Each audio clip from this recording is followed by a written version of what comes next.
Hi everyone, this is Mr. Bai Kiefler. I teach at Victoria School of the Arts, and today we're continuing our Performing Heightened text series by talking about punctuation. So just to be clear, this is actually going to be a two-part series about punctuation.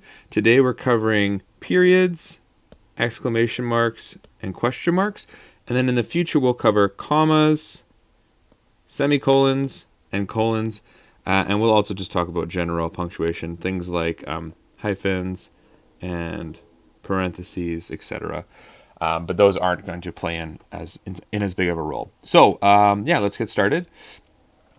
As with the rest of this series, we're learning about how to communicate using vocabulary and terms unique to the theater, utilizing rehearsal experiences to improve stage performances. And as I've said before, you better believe that these exercises are going to improve your stage performance. And then explaining and applying the use of an actor's book in relation to the complexity of a role. Like I said before, the further you dig with this kind of work, the more complex your role is going to get. And in some ways, the simpler you'll understand the piece, which leads to a more complex role. And then, of course, the real-world connections, understanding and appreciating poetic language or heightened text, your ability to analyze any text in general, and of course, clarity in the written word, your ability to write different texts. Now, if you've been following the series, you know that we have been talking about Eminem's Lose Yourself as a starting point. In this case, Eminem gives us a nice gift, and we're talking about punctuation because he only uses a single piece in this whole, verse or stanza. Verse, I guess. The only thing he uses is that question mark because he lets a lot of space exist between these phrases. Look, if you had one shot, right, and he goes on like that, but he doesn't use punctuation, he just lets there be air in between.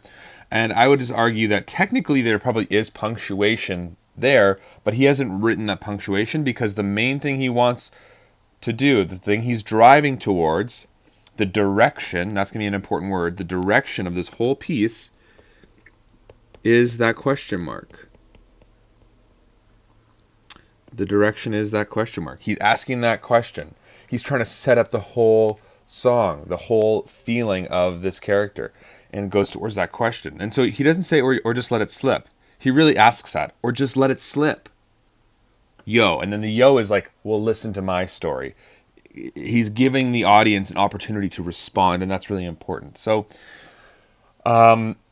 in any of the pieces that we're covering today, or I should say any of the punctuations we're covering, we're going to skip over this today. With a period, let me make that a little bit bigger here. With a period, a question mark, or an exclamation mark, those are all important because that's the direction that your sentence is heading in. All the rest of the punctuation we'll get to. We'll talk about what the turns that you take on the way. But if you think of a piece of text as a roadmap, each period, exclamation mark, and question mark are like a gas station that you're stopping at. They're a tourist attraction on the road, and then the very end of the piece, well, that's your final destination. If you're going from Edmonton to Vancouver, here's Edmonton, here's Vancouver, and there's a lot of things to see in between, and we're gonna get into that. So back to Romeo and Juliet. He jests at scars that never felt a wound. We're going to just identify, well, the first thing that's there, of course, is an exclamation mark. But we're going to identify periods first. So let me make this small again. Boop. And we're going to identify periods. So you'll remember when we were doing phrasing, and if you haven't done phrasing, I'd suggest you go back. We actually divide our, we sort of set up roadblocks. Keeping on that metaphor of the road map, we set up roadblocks in the first three sentences, and we set them up at all the pieces of punctuation. So you'll notice I didn't. There's the commas I've left out, but we would have set up roadblocks there as well. And part of why this is important to acknowledge is the reminder that you've already done a lot of work in these sentences potentially on phrasing and what the character's actually trying to say. So you'll recall from the first sentence, he jests at scars that never felt a wound. he jests scars, never felt wound is the main idea. Or he jests scars, scars never felt wound. So the idea that Mercutio off stage is laughing at something that actually hasn't hurt Romeo. And then you pair that with iambic pentameter. He jests at scars that never felt a wound. So we know that the most important words with the rhythm of this is jests, scars, never, felt, wound. So again, we're getting a lot of doubling of important ideas. Jests, scars, never felt, wound. But one of the things I want to draw your attention to is the fact that wound is the most important. Not only does it have the end of the sentence, the thing we're driving towards, it has that final stressed beat in the sentence. It is an object, so it has a lot of emphasis being placed on it. And when you get to the end of a sentence, the most important word is at the end of the sentence. So back to our period, which is the thing we're going to focus on for the time being. It is the east, and Juliet is the sun. Well, you want to put a lot more emphasis on that. And then what's going to happen is it's actually going to bring even more clarity to the sentence. It is the east, and Juliet is the sun. And what happens is we get the idea that Juliet is the sun very clearly. We also get the idea that the sun is being compared to the east. Now, for those of you who might struggle, what is the point of a period? Yeah, it's to stop a sentence. But it's also to end an idea. And that's really important. It does stop a sentence that we know that it separates. So we're not going, it is the east and Juliet is the sun, arise for sun. Well, no, we need to know that there's a stop there. But if you were to write out what a period is, it would be, you could potentially say this. Instead of having a period at the end of a sentence, you could say, that's it. Or, alternatively, that's all. Or you could also say, I'm done. Again, it just needs to get across this idea that that's all you have to say. So, it is the east and Juliet is the sun. That's it. That's all that matters. Or, and none but fools do wear it. Cast it off. Which is, cast it off means take off the clothes that the Umuna has given to you, which, depending on your interpretation of the teenage role of Romeo, could also mean have some other insinuations to it. But cast it off. That's it. Just do it. That's all I have to say. And then what happens here in the next sentence is Juliet actually comes out. And he goes, oh my goodness, so he has something else to say. Come out into the world, and she does, and so then he has more to say. It is my lady, oh, it is my love. So, just going back to clarify, periods you can replace with the phrase, that's all, that's it, I'm done. If you were moving in a space, if you were actually performing this, you could almost leave the room. It is the east and Juliet is the sun, and start to walk out of the room, grab that door handle, open the door, and then you have one more idea. Arise, fair sun, and kill the envious moon. And this is also where you see, in whether it's tragedy or comedy or history, you start to get moments of levity, so some comedy, because that character's like, I'm done. Wait, I have one more thing to say. And they start to have that comedic thing. Or in a drama, it becomes surprising when you think the character's done talking, and then they have one more thing to say, or they build on their argument. It becomes very dramatic. So again, periods, that's all, that's it, I'm done. Let's go to the emphasized version of this, right? The exclaimed version, the exclamation mark. This is where you might, it's the same idea, but you're actually going to punctuate that sentence with, well, I guess you could call it an expletive. An expletive sometimes can be a swear word, but it can even be like, it could be something pejorative, something mean. He jests at scars that never felt a wound, idiot. You're telling that person you don't know what you're talking about.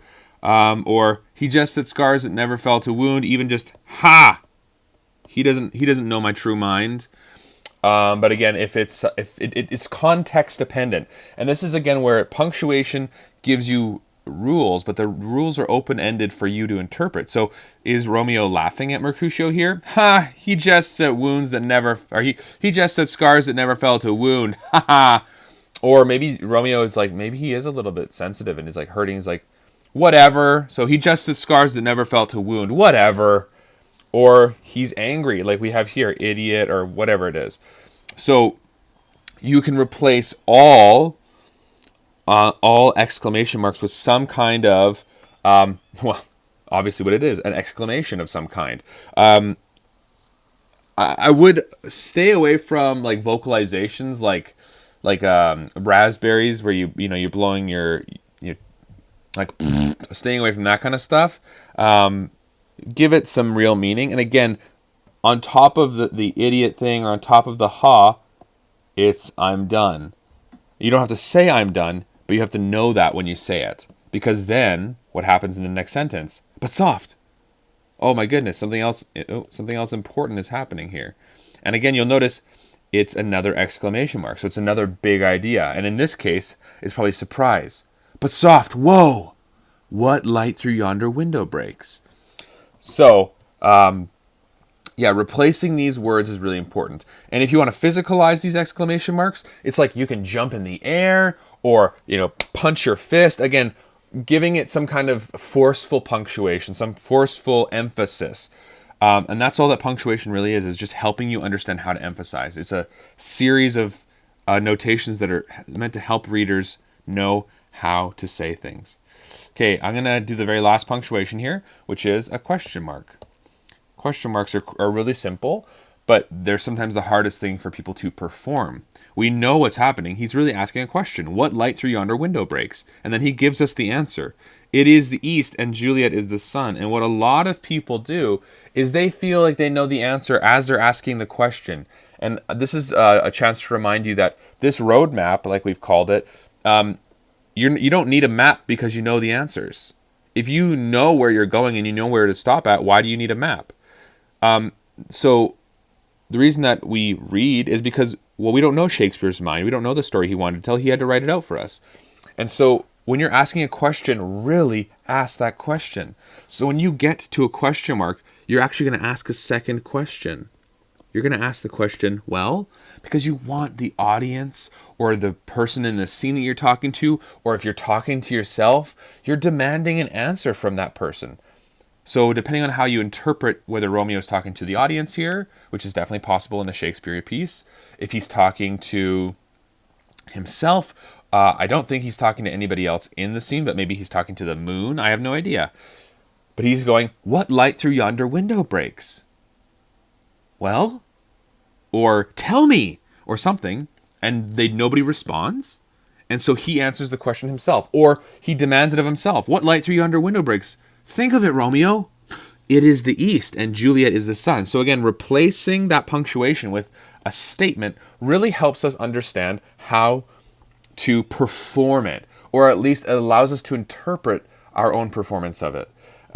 In the performance, of course, you're never going to say well, because you don't add extra text to Shakespeare or to any plays unless they ask for it. So, but regardless, dictating that out really helps. So, we have exclamation marks, question marks, and periods. And exclamation marks are some sort of expletive or noise, I guess. Question marks are the equivalent of well or demanding an answer. And periods are that's it or I'm done.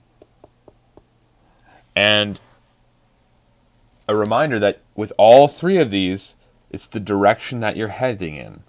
So that'll become extremely important when we start to talk about things like commas or semicolons or colons and everything else that comes on. By the way, I'm really excited to talk to you about O as a technical piece of punctuation. It is obviously a vowel. It is also technically a word, and that's part of what makes it so exciting. Is if you consider it a piece of punctuation, it kind of does similar to what happens when you get to words like but or soft, because they're by themselves inside of a phrase. But as a piece of punctuation, it's doing something entirely different. So anyway, those are the three that I want you to focus on for this video. So going to your task, which is to using your Shakespearean sonnet, note the punctuation and replace it with the appropriate phrases. and then read through the piece.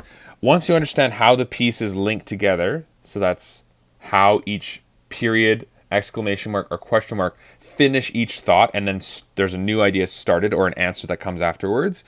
Once you understand how they link together, you can return to using the original punctuation without those training wheels. And that's the last note I have to share with you, which is that punctuation kind of serves as training wheels. Like I said, grammar in that way and punctuation was developed to help people read. And as the printing press was invented, as people increasingly were able to actually learn how to read, it became more and more important to have guidelines. And in that way, scripts like this, especially like Shakespeare, are more like sheet music because it's helping you know how to quote unquote play that music or ride that bicycle. And just some reminders: periods, question marks, and exclamation points mark the end of a sentence. Everything afterwards is a new thought. It's not a thought you've had before. And let the ends of your sentences be the final thought. Then a new thought comes to you. So it's really important that you're driving towards that final word or that final question. What light through yonder window breaks? It is the east, and that it is the east is a new thought coming to you. You realize that. It's not just out of nowhere. You're piecing it together. You're thinking. And with that said,